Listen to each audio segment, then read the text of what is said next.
let's meet the panellists. I love saying that. It's real cool, isn't it? So, Danielle, over to you. Go on, introduce yourself. Tell us about the community, the name of it, everything. And can you answer the question of what does community mean to you? Okay, so I'm Danielle and I co-founded a community called Wellness Within, which is all about encouraging people to get out in nature, away from the screens, and actually have genuine conversation and form genuine connections with new people. For me, that's very much what community is about, just creating space for people where they feel accepted, they feel like they're a part of something, and they also feel like they can just show up as their true, authentic selves. That's what it means to me. So, one of yours, just how many co-founders technically is there of it?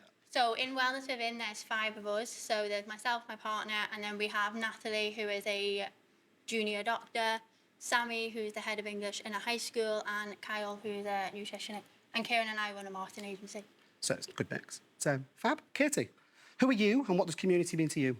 My name is Katie. I set up my first business at the age of 18, which was a beauty business, which is still going. I also invested in property. I'm the co-director of a CIC, teaching kids financial education. And then last June, I launched Young Entrepreneurs Club, which is essentially, I basically run events for young people in business to come together, connect, collaborate, meet.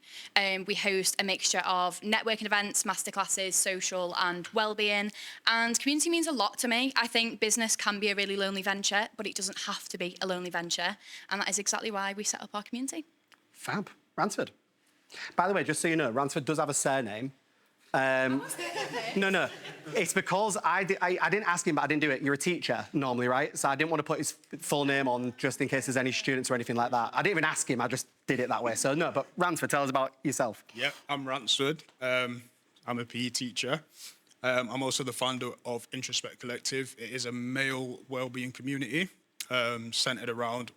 Our ultimate goal is to reduce the high rates of suicide and depression within the male community. If you don't know, 80% of all suicides are men, and that number is not going down.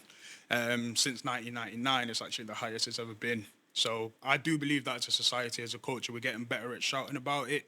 So next month is November, we'll have November, but after November, nothing really happens. It's still quiet. So for me, that's where Introspect comes in.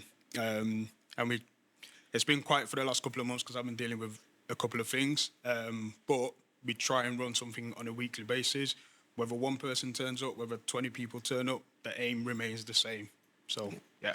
It's really cool. I actually went to one of their events, and just so they're breaking norms, I know you say for men, it was a Pilates class at Embrace Wellness, so we know who it is. Like, it was hilarious. It was me and one of a gay guy that could easily spin our legs. Right?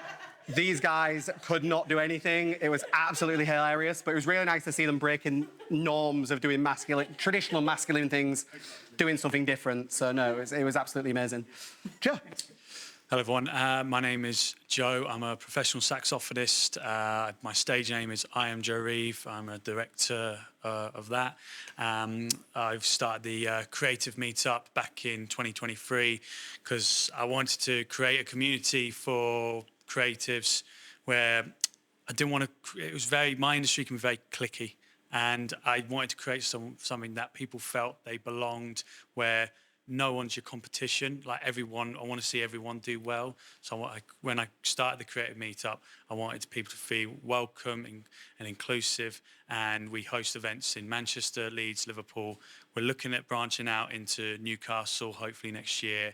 And we're hoping to put something on at least once a month now to just give people, people not just in the creative industry, but we've started getting people who just want to be around creative people, like business owners who want to do more of their socials, just to learn stuff, get more creative, and just kind of create an environment where people can learn, connect, and inspire one another.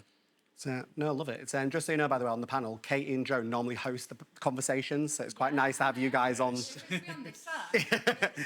Fab. So, Joe, you'll go first into that end. We're going to go down for a couple of questions, and I'm going to point a couple out to you directly.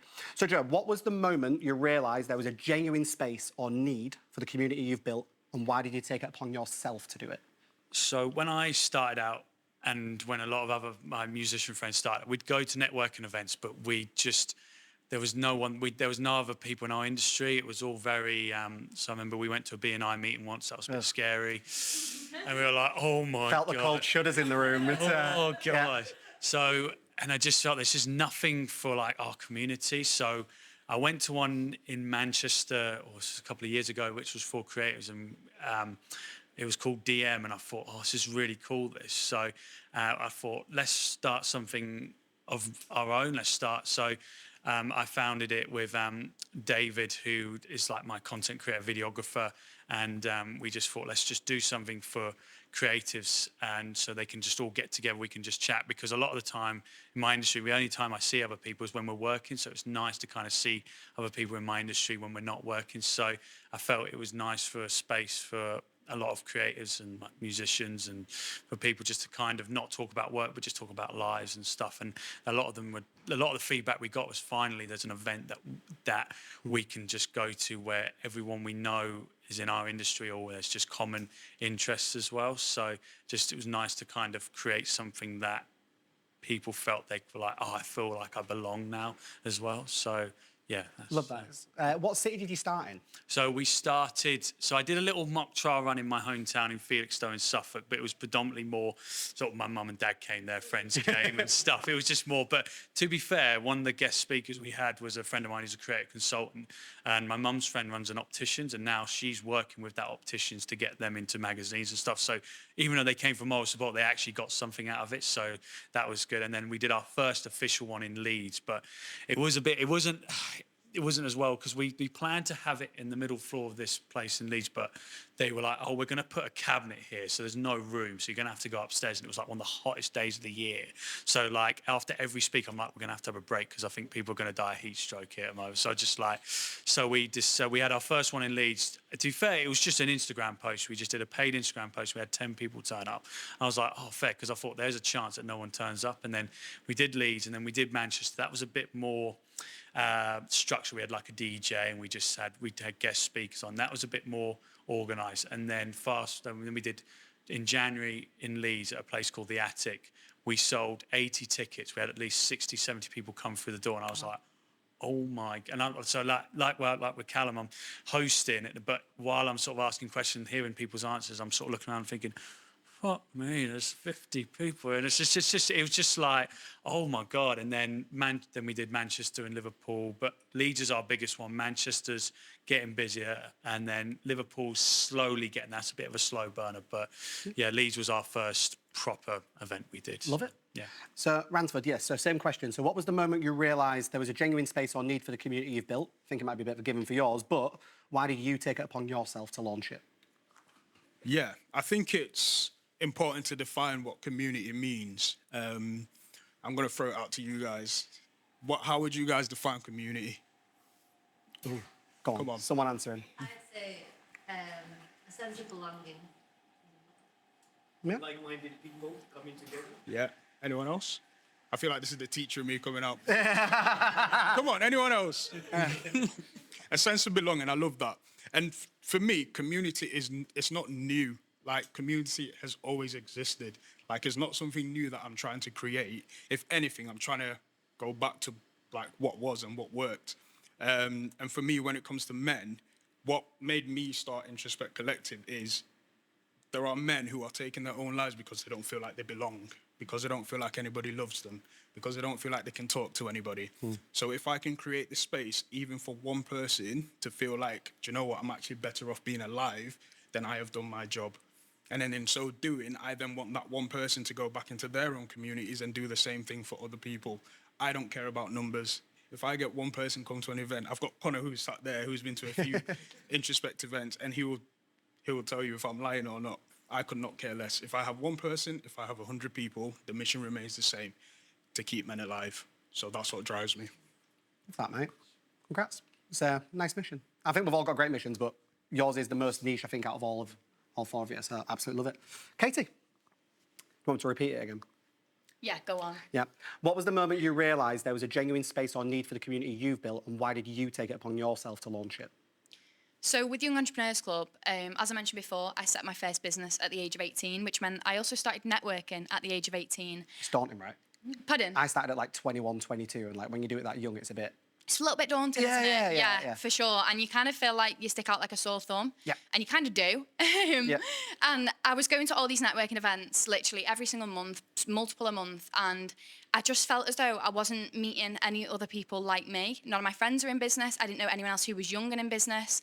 And don't get me wrong, I met some absolutely incredible people who are still a massive part of my network now. And I met so many incredible people. But I also had a handful of, I'd say, negativity when it came to networking with some older people. And they would maybe look down at me, talk down to me, you know. I don't know. I just feel like some of them didn't take you seriously or didn't think your ideas were any good. And that's fine because I wasn't there to prove myself to people. I was just there to network, to meet people, you know, and grow as a person and grow my confidence of actually networking. But I always thought from starting networking all them years ago, 5 years ago now, I always thought, oh, I just wish there was a space specifically for young people in business because I just feel like I can relate to them. We're all on like kind of like a similar journey, even though we're in different businesses. And I wanted more friends in business because I didn't have anyone who I could pick up the phone to and ask questions or anyone to bounce ideas off, anyone to work with, anyone to collab with. And I also, like, I'm a massive believer of supporting other young people in business and I wanted to do that as well. So I think, yeah, when it got to last year, obviously at the age of 18, when I just set up in business, I was like, I don't feel as though I'm in the position to launch that right now. I don't have enough knowledge myself. I don't know what I'm doing. So I thought I'll wait a couple of years. And if it still doesn't exist, I'll just do it. Yeah. And so I waited a couple of years. It never came around. Nobody ever built one. So I literally woke up one morning and was like, I'm just going to do it. And I registered on Company's House the same day. And I was like, do you know what? I'm just going to launch it. And I think my very first event I launched in June last year. I literally gave myself about 4 weeks. Probably not even that. I think it was under a month to just to sell it and just to do it and just to jump straight in. And that's exactly how we started. No, I love that. So it's like two things. It's like, I remember networking when I first went, someone looked down at me because I was early 20s.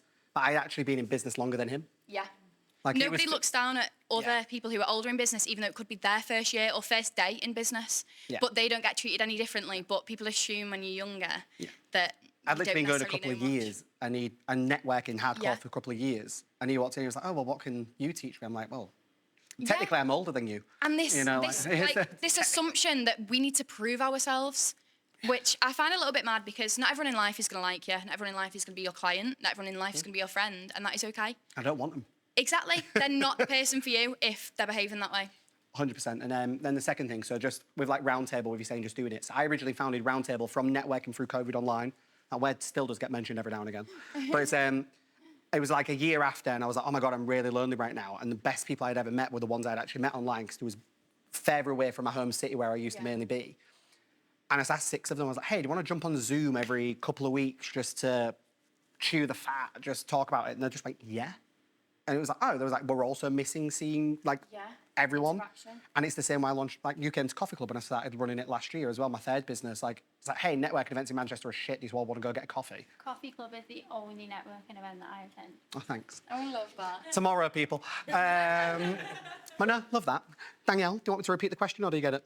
No, and it kind of followed on from what you said. So we started Wellness Within. It was the year after COVID kind of ended. And that was very much why we started it. So I can't take credit. My friend, Sammy, approached the 4 of us and said that she noticed there was a trend of isolation since coming out of COVID. She was finding it really difficult to find her people, to make friends. And she was like, I really want to start a hiking group. And when she said it, I remember just looking at her and being like, I don't hike. Why would I start a hiking group? Like, I don't understand. And she was like, this is like what I want to do. And we kind of like talked about it. And I was like, that makes a lot of sense. So we literally, same as you, just jumped straight in and we set up the event for like 4 weeks time. And I think we had 18 people turn up on that. And we literally just booked event after event. We do every single month. And that was very much like what it was. It was like we noticed that people were just so stuck on social media and showing up online, but then never actually showing up in person because there was nowhere for them to do it.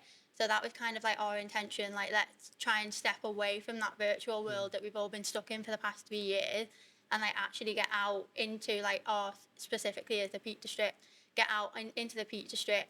Nobody goes on their phone other than to take pictures and we just genuinely get to know people and we have like very open and honest and very, like, to be honest, like, quite deep conversations when they're on the walk, because that's what we say. Like, if you have a problem, if you're going through something, like, we're here to talk about it, and that's very much what we put. So it was to combat isolation, and now it's just spiraled from there. No, I love it. It's all, I know I only know you and Kieran. I don't know the other founders, but it also now fits you and Kieran as people as well, doesn't it? Like, it's a very aligned with Kieran, like wellness and things like that. Like, Yeah.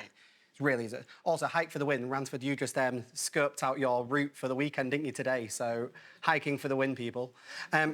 Fab, thank you so much. Next question. Start with yourself since you've got the microphone. How do you attract... it says members, but you can also class it as attendees if you don't have a membership. So how do you attract the right members and not just more members? So how do you get the right people? So quality, not quantity. Go on. Yeah. I think for us, like, we've always been very aligned in our mission and what the events would be.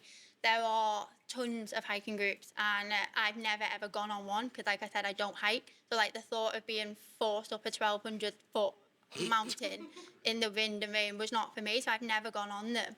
But for us, it was very much like, we are a group that's focused on connection, friendship, conversation. Oh, we also do it whilst we're walking. Like, we're not just going to go and sit in a room because that's intimidating. We're going to get out and we're going to, you know, almost like distract yourself, get some movement in, and have conversation as a byproduct. So that, for me, I'm kind of losing trail of what the question was there. So how do you attract the right quality, not quantity? Yeah. So because we do that every single month, we found that we get members who come every single month that have been coming from the start, and they just bring their own people, and then we will literally just promote the hike on socials once, and then the next hike booked within like 4 days. It's weird. I think because we're just so more focused on community and conversation as opposed to challenge and intimidation, we just naturally get the turnout. Is there as many hiking clubs as there is run clubs? Yeah. Because if one more person launches a damn, bleep this bit, fucking run club, I swear to God. Yeah. Like, there was another one, Founders Run Club. I was like, coming after my brand. Like, what's going on, guys? Like, yeah, no, fair. So I won't be launching one of them. I barely walk, I just mince. You know what I mean? It's all I do, Christ. I'm walking here. Fab, next question. So, yeah, for you, Kate, do you want quality, not quantity? How do you attract the right members? I think it's important to get across in all of your marketing the type of members that you want. I think having like strong taglines, I think marketing to those people. Do you feel this way? Are you someone who feels this way? Are you someone who's this? And just you like do really... your marketing. Oh, do you reckon? Oh, yeah, you do your marketing. Yeah. Thank you. Oh, that's the... Do you know what? Once I appear on your TikTok, you can't get rid of me. This is what I've been told. Even all my mates are like, it's just me. The I'm the whole algorithm feed. hates me, that's why. So, carry on, sorry, babe. So yeah, I think it's just important to kind of express it through your social media, through all your marketing channels. And I think also like the vibe of your events, you need to kind of get that across in your marketing as well, of like, this isn't about selling, this isn't about pitching, this isn't about this, unless your event is obviously about that. Like for ours, it isn't about that. It's about friendship and about building friendships and about making business a less lonely, less overwhelming venture. It's about education. You know, it's about collaboration, not competition. And I think the more you kind of market yourself as that brand, the more you attract, obviously, the right people. Yeah. So, yeah, I think a lot of it is obviously through the language that you're using and the people who you're reaching. And I think anyone who does slip through the net, who maybe is someone who does, like, a hard sell and things like that... I'll kick them out like I do. They last no longer than one event because they realise it's not that type of room. And they don't come back because they realise they didn't make one sale because no one in the room receives well to a hard sell. Like, we're all there to support each other. We're all there with good intentions. When someone maybe slips through the net and isn't, I feel like, they just remove themselves before I even get a chance. Oh, I'll tell you what, sub-question. Go on. Because it's not on my list of questions, which I'm shocked because it's one thing that really bugs me. Coming to communities, not just networking events, and selling.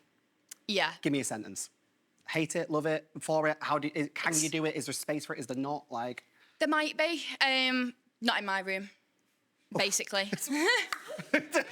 I just feel like, that's just not the brand that we're building. And I think it's okay. Like, we do give the opportunity. Instead of pitching, I just think pitching's quite overwhelming. It's, people dread it. It's something that puts a lot of people off networking.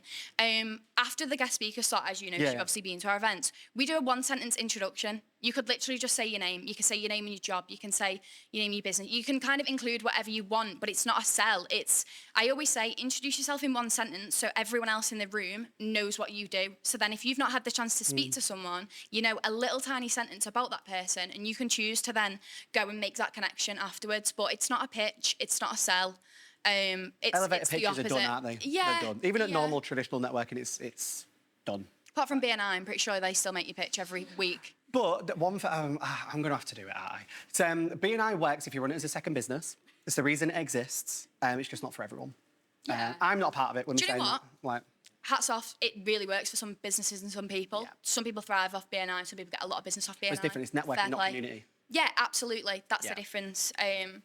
Some people it works, some people it doesn't. You just have to find. I think that's half the battle is find your network, find your community, find what you enjoy and what works for you and your business. Yeah, stunning. Ransford, do you want me to repeat the question? Quality, not quantity. Yeah. What's BNI, first of all? It's because you're a teacher. So basically, it's like the largest networking organisation in the world, so business networking. But it's referred to as like cult and things like that. But it's because you have to bring people, you have to get like voted in. Like there's quite a bit of a process to it. But it's the largest thing in the world. If you can't make it, someone's got to solve things like that. And But it's like quite strict. There's like traffic lights. you can't passively do it. You've got to actively do it. It's not a passive thing. All in. Yeah. Interesting. And that's when it works. Okay. But only for everyone. Some people, not everyone. Okay. There you go. Anyway, quality, not quantity. Yeah. I guess I'm facing a little bit of a different challenge in the sense of when it comes to men carry a lot of ego. There's a lot of, not ego in the sense of like they think they're amazing or it's quite the opposite. It's ego of kind of fear of being perceived as weak. I did an event last year called No More Lonely Men, and we went for a run, then we did some yoga, and then we had a panel. And Was the that with idea, Luke? yeah, so Luke was on it, Rory was on it. It was a really, really good event. And the idea behind the yoga was like most men, when they think about yoga, they don't think of yoga as being like a strong macho event. They think, if I can say this, they think that yoga's for girls. you can say that, say If what. anyone's done yoga is very, very difficult. So the idea behind the yoga was to show the men that, okay, you might be strong, but you're not as strong as you think you are. And that's the message that then led us into the panel. And that's the message that I'm trying to get across to the lads is like, look, you're not as strong as you think you are, and that's okay. So yeah, that's kind of like my biggest challenge. So in terms of quality and not quantity, I think it also depends on like how you view people. So if I'm building a community and I just want numbers, then for me, your community is serving yourself. You need to care about people. You need to care about who they are. You need to see, when it comes to men, you need to see men as husbands. You need to see them as fathers. They're somebody's son. They're somebody's uncle. And for me, if you have that with the community that I'm building, you're able to then create that space for men to just be. Our slogan, our mantra at Introspect Collective is that you belong here at your own pace. So it doesn't matter what you're going through. It doesn't matter what you've done. It doesn't matter where you've been. There is a space for you in my community, and we will walk with you no matter what you're going through. So, yeah. Yeah, I love it. Does that answer the question? Yeah, sweet, 100%. Yeah. Joe, quality, not quantity. Yeah, so if I kind of repeat myself, but yeah, I think how we market ourselves is very key. But our slogan is connect, create, inspire. Like we want everyone to do well. We want everyone to win. We want everyone winning. So we want to just bring sort of people together so that they feel they belong. Because we've had some people where I've just done some other people here that we did one in Manchester where two girls came and then they just left. So I was like, okay, well, it just made me realise, okay, they're not for us. They're not the right people for us, really. So again, it's just to create. So it's just because I think we turn 3 next year. So I think I'm still in that phase where we are trying to just kind of filter out. I mean, majority of people we get are great. Like we are getting regulars now who are like, who know what we are and what we represent. So it's, it's just trying to just sort of make sure that our slogan is, again, no high pitching. Like we want people to have a good time, create friendships, and if they end up working together, fantastic. Like that's our goal. But next year, what we're doing is every event's going to have a certain theme. So because sometimes people come, they're like, oh, that was good. Oh, but then it's again, we're just trying to make it a bit more sort of, okay, we're going to let people know this is what we're doing this time. So we get the right people saying, actually, I need to come to that because I feel that will really help me. Or like, okay, that's not for me. So again, it's kind of, again, getting people that may have not been before, but again, oh, that kind of resonates with me. So at the moment, again, we're trying to do one once a month, but just making sure that when you come, we don't, again, going back to, we don't want clicks. We want everyone to feel welcome. And we really try, with the Connect, Create, Inspire, we really try and get that across, that we want everyone to win. We're not here, we're not competition with each other. We want everyone to do well. We want everyone to win. So that's our sort of mantra, yeah. We're doing something similar for FCC next year. Actually, quite a few people give the same feedback of like, if there's a theme, and you can get like similar people in the room and so forth. So I think it's a really good way of doing it. Fab. Okay, so this question is actually for Joe and Katie, just because of your community models are a bit more closer to this. So what does it take to build a great community if it isn't just about the members? So Joe, you first. So what does it take to build a great community if it isn't just about the members? So I know you've talked a lot about culture and values. Is it that? Is it how you, like, what is it? If you take the people out of it, what's left? What's that? I think, I mean, I might be going in a bit too much detail, but maybe where you host it, like the venue can play a big part. So because ours is creative, so we try and hold it in creative spaces. So like the one we do in Leeds is like a performance space. So again, we make sure it's a familiar atmosphere or environment that our members or people come know as well. So it's familiar to them. So again, and it probably depends who we bring. So again, with the guest speakers we have or the panel, we try and get a mixture of different. So I've had friends from back home who are going through sobriety. So we sort of brought them in because they're very, like, the journeys they've been on, probably very similar to sort of people who've had at your events. Like, they were in a really dark place, but now they've managed to get themselves back up. So again, with people who are creative, I think, speaking as a creative myself as well, there's a lot going through our minds a lot. So I think we always try and make sure that we can get people to say, like, look, you might be going through a bit of a shit time, but there is a way out. You can get through this. So I think I'd probably say the environment they're in, so making sure the venue kind of fits the vibe, and then who you bring to come and speak or who's on the panel, who you're getting to speak. So I'd feel that's probably... Yeah. Sweet. Katie, do you want to repeat it? Yeah, please. What does it take to build a great community if it isn't just about the members? I think one of the things that maybe sets us apart as a community is like our focus on education. I always say there's no handbook when it comes to running a business. Nobody tells us what we should and shouldn't be doing. It's missed out the education Sure, I've seen plenty of ads for them for $27. Oh, God. So, but yeah, it's not something that we're taught at school or even university. I studied business. You don't get taught about entrepreneurship or running a business. It's one of these things that you realise very early on in your journey that everyone's kind of just figuring it out. And I think obviously networking and things like that is a good opportunity to pick other people's brains who've maybe been in business longer, but it's still not really the full like education side of things. So we obviously do that through our networking events and also our masterclasses. So with the networking, I'll do a half an hour quick fire interview on all the business topics nobody ever teaches us. That could be anything from public speaking to email marketing to financial planning. I mean, Manchester's last one, that was all about mental health in business. That's another topic that's not really spoke about. Being an entrepreneur is the most up and down journey you'll probably ever go through.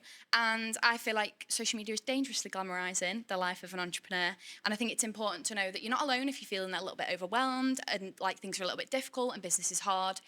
So I think definitely the education aspect. And I also think the social aspect, like I put a massive emphasis on like friendship in our events, and actually just hosting a couple of socials, whether that's the races, whether that's like a little gym class with Everlast with Christmas smoothies thing, after. We've got Christmas dues coming up because I think it's easy to feel a little bit guilty about taking time off to do social things, or you know, we're so focused on our businesses. So yeah, I think well-being, like without without you and your health, you probably won't have a business anyway. So it's so important we look after that side of you, and we're massive preachers of that.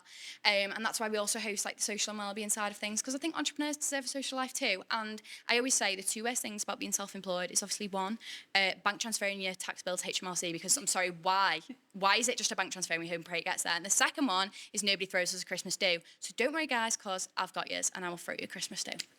There we go. So, and next masterclass she's got. Where is she? There she is. Yeah, Margaret, on There you go. Give you a 6th of November, isn't it? Yeah. 6th of November. Thursday is next week. Yeah, I think it's the 6th, Thursday. Friday next week. That's on email marketing. So if you want to sort out your emails, then you've got to get down. There's only a couple you of go. tickets left. See, collaboration, people, collaboration. Absolutely. No, it's and on a note of like the education bit. So we do something similar with Roundtable, my community. We host in-person workshops. What we do is we do it twice a year.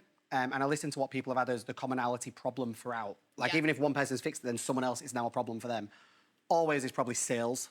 Yeah. Always is LinkedIn or whatever. It's always something similar. But then we get in person, we'll get 3 experts, whether that's members or external, we'll get them in Yeah. to educate them on it as well. Because it's all right, you're sitting there and complaining. Do Let's something about it. about it. Like, let's do it. Absolutely. Yeah, go on. Grab the microphone. Go on. Yeah. Sorry, like going back to that's one of the reasons I go and work in schools a lot as well, because what they're being like music students, like they're just not being taught all the business side. Even business, I've been asked to speak at business studies. To speak at business schools, like my old university, Newcastle. They've got me speaking at the business school. I don't have a GCSE in business studies. I was told I wasn't business material, yet I'm now going into business schools, being taught how to run a business, even though surely they should be teaching this. And it's amazing, like, and I'm like, what is going on? So again, like education, like again, that's what we want to do with, especially with the certain things like talking about finance, because it's amazing how many people don't know the difference between like a sole trader or a limited company or anything. But it's not their fault. It's just they were never taught this. And it's like I remember when I was trying to sort my gas and electric bill when I was at uni, and I'm on the phone to my dad being like, why were we never taught this? Like, what the fuck? It's just like, so No, it's all right. And speaking of education, you also do your little thing, don't you, for education? Is it education? Oh, the CIC? Yeah, is it Oh, education? Yeah, we teach like young people financial education, because again, it's missed off the school system. We're never even taught how to read a pay slip. So when you get your first job, you don't even understand what the numbers mean on your pay slip. So anything from that to credit scores, to budgeting, financial planning for your future, compound interest. What is it, the 7th wonder of the world? Yeah. That nobody ever likes to tell us about. But if you invest young, you literally set yourself up for life. So yeah. I was a school governor for 5 years of my old high school in Hull. Even when I moved I here. swear you've lived like 12 lives. I'm a cat. I've also was a school governor for 5 years of my old high school, and I was still the most active governor when I moved to Manchester compared to the over 11 on the board. It's insane. Yeah, mental. Anyway, thank you. Right, next question. This is for Danielle and Ransford. Which I think, once again, this is a bit very bespoke to, in particular, what you guys are aiming for. Can you share a moment when you saw your community truly come alive, maybe when members connected beyond just showing up? So especially you guys being a lot around mental health, well-being. Is there a moment you've seen, maybe away from the in-person stuff or at it, when someone's had that aha moment?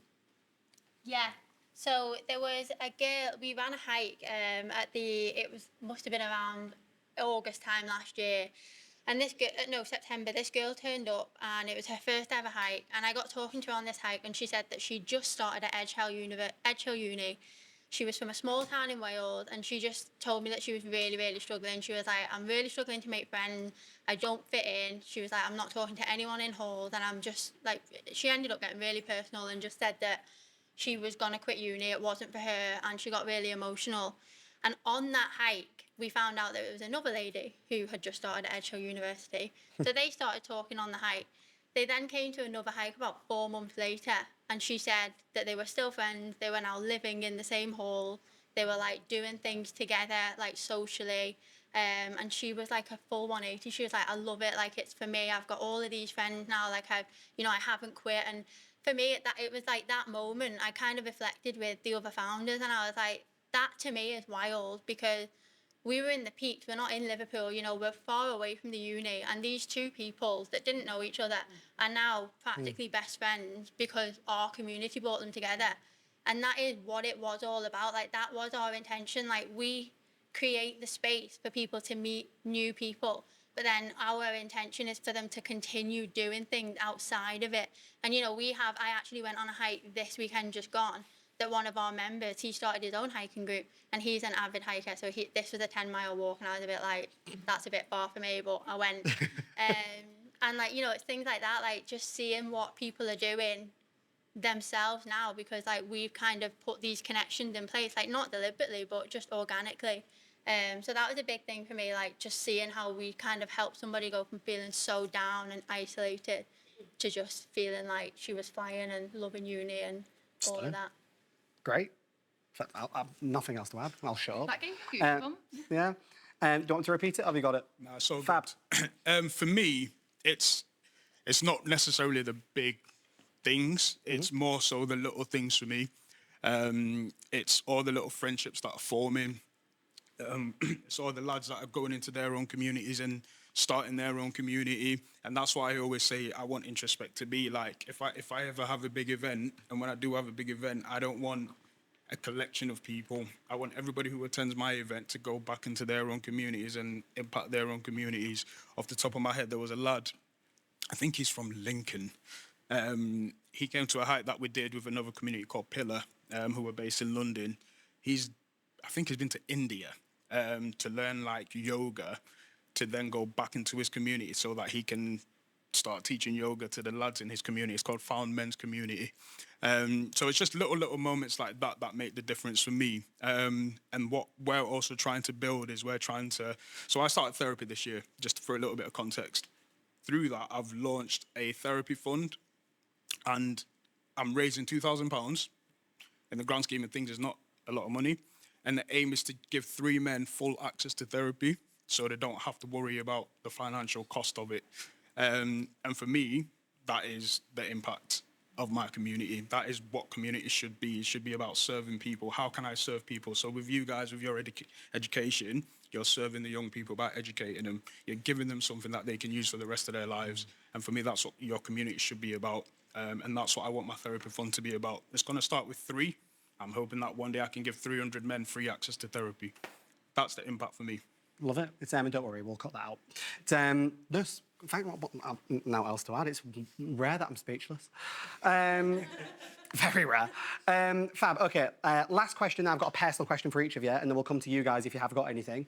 So start at the end, and then we'll come back downwards. Are we going for that one? Yeah, we'll go for that one. If there's anyone here now, or anyone that watches a recording, because we do put this out, or anything like that, that's thinking of starting a community, I know, for example, Zoe, you're about to start yours, what bit of advice, or where would you tell them to start, or what would you say they could do this week to get going with it? I know this week's a bit specific. You can go with next month if you need to, it's fine. I'd probably say maybe if you work in a certain sector, maybe find a venue, try and make an Eventbrite page or post something like what I did. Just make a post on social media. If you've got access to Canva, make something, book a venue. And then if you say you work in, marketing or any industry, just say anyone from such and such, hosting a networking or community or coffee club, whatever, run club if you want to do that. No. Just say no. Yeah, if you just no, don't do that if you don't. But just sort of and just do it. I'd say just do it. Just do it. If you're thinking don't think about it, just do it. It's pretty simple. But I know it's a lot easier said than. But just go for it. Just do it. Just you've got the idea. No matter how many people, because when I first started, I didn't know how many people. But again, it's just as long as one person comes to the door, it's well. Hopefully they'll, and I think we get so caught up on numbers when we do these events, but then it's because when I run my events, I'm just whoever comes through the door, sweet, but once we hit opening time, because that's when ticket sales end, just whoever's there, just concentrate on them, and just concentrate on the people who come and just do it. 100% agree with that. It's I agree with Rance with you. Obviously, if I only help one person, and that's the same with this. A few people aren't being able to turn up or whatever, and I'm but if one person comes, and bless you guys every time, if you can just help that one person that really wants that topic, and I think all of us are very similar on that bit. So no, it's Rance, what about you? Because obviously, what are you doing? I know you say you want other people to take it their community, but if someone's now thinking of Yeah. doing it, what would you say? I think most of us would probably say the same thing. I would say just start. I'm like a chronic over-planner, overthinker, and it took me longer than it should have to start Introspect. And my one biggest regret is I didn't start it sooner. But thankfully, my wife was just like, just do it. And I don't like using the word control freak, but like I do everything. So my logo, my photos, I know how to use a camera, I know how to use Photoshop, Illustrator. Genuinely, their quality of content is lit. Thank you. Like, it is really good. Thank you. You're welcome. But it wasn't 2 years ago. And if I waited till I got to this point where I was like, okay, cool, I'm happy with what I'm putting out, then I would never have started. So honestly, just start. And there's beauty in like getting things wrong, and there's beauty in being like, you know what, that went wrong, and that's how you can then do it better the next time. And again, just think about the main thing and always focus on the main thing is that you are trying to help people. And if you keep that at the forefront, you can't fail. You can't fail. If things go wrong, it's not a failure. You're learning from it to impact more people. So start this week, like Callum said. Yeah. Was there a particular just in a nutshell, like a particular thing that stopped you doing it doing it earlier? Or was it just? Yeah, I wanted it to look a certain way because I'd been to run clubs, Yeah. and I never felt like I fitted in. So I was trying so hard to not just do another like club, if that makes sense. So I really, really was focusing on making it as different as possible to the point where like I had like a 10 page carousel of just pure words and words and words. It's like nobody's going to read that. Realistically, nobody's going to read that. So I was trying too hard to be different. But looking at where I am now, like it is different, but it's taken 2 years for me to get there. And going back onto Run Clubs, there's communities that exist where people come and then they go and then they don't speak to each other till the next run. And I didn't want that for myself. So I was trying to figure out how to not. And the same, I go to a badminton club and someone's now broke that cycle because I told them. Yeah. I only ever spoke to people at it. Yeah, and then Like, that's it. and I was like, oh, and then I'm complaining that I've got no friends from it outside of it. Yeah. And I was like, actually, I'm probably also part of the problem. Yeah. 100% get it. Well, you know. Katie.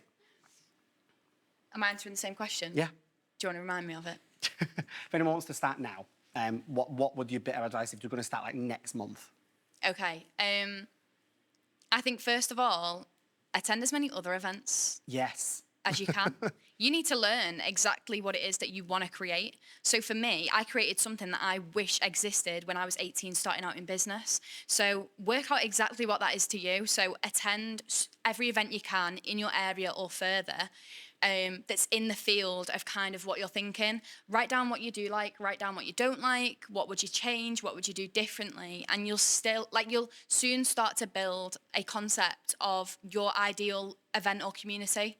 And that's essentially what I built. And then I thought, yeah, okay, let's launch it. It doesn't exist. What I want doesn't exist, so I'm going to do something about it.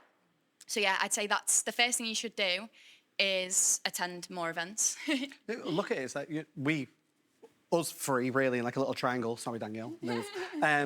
We all go to the same events. Yeah. We promoted this in your group. We promoted your group. You're doing stuff with them. Like, obviously, Joe, we're going to start doing some more stuff together. I really want to do something with you guys. And obviously, I've been to your events as well. But I mean, us three in particular, very collaborative with it. And that comes from going to each other's events and Absolutely. talking about it. So. And I think it's important, even when you run events, that you should attend other events too and just keep extending your network. And the other thing is that'll help you is the more events you attend and the more people you meet, the easier it's going to be to set up your community, not just for attendees, but for connections in terms of venues, hosting, DJs, musicians, like anything you ever need to host the events you want to like host, you need to know people to get these things up and running. So the more people you meet, the easier that becomes to set up. No, 100%. Fab? Danielle? So I agree with everything that they just said. So that, and the only other thing that I can think of to add is, like for us when we started, we were very much like, is there even a place for this? Is there any interest? Like if we run an event, is anyone even going to join? So one of the things that we did was we actually went to a few people that we went to like 5 people each that we all knew, and we were like, we're thinking of starting this. Is it something that you're interested in? What would you want to see from it? And like, what would be one of the things that we're passionate about is keeping our events as accessible as possible. So for us, they're always free. We'll never ever charge for an event because it's all about like the well-being in the community. So we don't believe in charging people and having a paywall there. So, and that was one of the recurring themes that came up when we were doing that kind of like research of people were like, I would love to go, but I wouldn't want to have to pay to go. So like, I think if you ask those questions to the type of people that you know is like the ICP or the people that you want to have at your event, you're going to kind of like, they'll bring things up that you've maybe not even thought of. And then you can almost like get over that hurdle before it appears. No, 100%. It's one thing I'll add to that though, and you can disagree with this, is if you are going to do it where there's no paywall, understand you're going to invest a lot of time into it. And if you're going to do it, you need to do it. Yeah. Like, you can't remotely half-arse it. You can't do anything. If you're going to make it free, and you're going to crack on with it, crack on with it. 100%. And that is a challenge that we've actually faced. So, like, there is 5 of us, and 2 of the founders are definitely, they drop in and out. And it is like a frustration point between us because myself, Kieran, and the other person, we're always there. You can look into the camera and say you love all of them, it's fine. Yeah. I mean, I've said it to them so they know, but it's like we literally attend every single event without fail. And the members noticed that because I was on a hike and someone was like, oh, who's that person? And I'm like, they're actually one of the founders. It's uncomfortable. So it's like, if you are going to do it, you need to be present. Yeah. People need to know, they need to know who you are, that you are approachable. Because I'm a massive introvert and I'll turn up at these events and I'm the shyest of the 5 of us. And everybody comes to me and starts conversations and I'm like, I don't know who any of these people are, but it's because like I do show up on the socials and I show up in person that people now recognise me. So that's a good thing because they come to me and I don't have to go to them. But yeah. I love that. It's one of the things I had, and I'll take it from Roundtable because that's the community for me. It's like, imagine you've done all this stuff, then build your culture and values, but the best way I did it, I asked my members. Yeah. I asked my attendees, what do you think the culture is? What do you think the values are? What do you think we stand for? And that's what built it. I didn't just pick, we're amazing. Like, they told, because they actually gave things that I didn't even think of. Yeah. Like, when it comes to it. And when anyone's joining us as a member, like, we go through the culture, we go through the values, and I make it on it. I didn't pick this. Yeah. The people you're about to be a part of, they chose this. Like, one of them's private community. I just put community. I went, no, private. Like, that's what one of the values of what we are is. So, 100%. I'm really annoyed because you've all answered the one bespoke question I had for each of you. In all your answers, I had one direct question and you've all answered it. Okay. So, there we go. I can't ask you that. Open to the floor. Does anyone have any questions, input, disagreements? Oh, go on, Marcus, at the back. You say obviously getting the right people to attend is a big key to making sure people gel properly. But what's the key to actually at the beginning? You've got a group of people who are a bit nervous to go there, making sure that people do actually connect and get something out of it, and you've not just got a load of awkward people stood around. Is that open to everyone? Is that directed at anyone? So I actually faced this myself a couple of months ago. Kieran and I were driving to an event and we'd been in Croatia at a Love Trails festival, and that was organised event. And something that they did consistently at every single thing was they opened and they closed it. So we would have people turn up and we'd go, oh, okay, everyone's here, let's start the hike. That was how we started our event. And I realised that was wrong. Like, we shouldn't have been doing that. We weren't actually we weren't saying like, hey, you've all joined us for this event. This is the intention. You need to talk to strangers. Like, everyone's welcoming. We weren't saying it. We were just assuming that people would. So since kind of learning that, like now when we start the hike, everyone like congregates in the car park. We get in everyone's way. And then one of us will then step forward and say, like, thanks for joining us. We point out who each of the founders are. So, like, if anybody needs anything, they know where to go to. And then we say, like, the intention for the walk is that you talk to somebody new. Because, like, so many people have their own little friendship groups as well. And I don't want people just staying in them. So we say, like, talk to somebody new. Don't be afraid to just go and jump into a conversation. And then, like, we'll also say, like, we actually ran one hike where we said, like, I can't remember what it was, but it was like, we want you to take a moment to think about, and I can't remember what we wanted them to think about, but then that like encouraged the conversation on the hike. So like definitely open it and then close it so people feel like it's an actual organised thing rather than just, I've turned up to this and I'm not really sure what I'm supposed to do. 100%. It's, I've just got a bit on that as well, which is I actually have social anxiety. People don't believe it a lot of the time, but it's normally doing something new for the first time. I really struggle with that, walking into a new room, not knowing where. Once I've done it once, fine, absolutely blossom with it. But it's when the reason why I've developed that, and it's actually because of the first time I moved to Manchester, I went to an event and I walked in and it was rammed. I didn't know who was running it. I didn't know who to speak to. I didn't know who to chat to. No one welcomed me. I looked literally like a deer in headlights. Anyone would have... At one point today, I was stood in the reception for this event and I noticed a guy walking a bit backwards and forwards at the bottom and I was like, oh, I wonder if he's lost the buildings a bit, whatever. So I like go down looking because I don't want him to go, oh, I'm embarrassed. I don't want to turn up late and walk off. And I think one of the key things you've got to do is just make sure it's obvious who to go to. Someone's welcoming you. Someone's saying goodbye to you. You know who it is. Actually, I'll give Lauren a shout out for this. When we went to your event at Australasia that you did, you had a really good culture of members where they just grab you before even Lauren got to you. Like, they weren't even running it, but they'd be like, oh, hey, have you been before? And you need that bit. And if you don't, you're just going to ruin the experience from start to finish. And like a restaurant, you want dessert to always be the best thing, 'cause it's the last thing people eat. Yeah. Like, you need to have it at the beginning and you need to have it at the end. And if you don't, you're fucked. You really, really are. Anyone else got any input? Go on, Joe. Down at the bottom.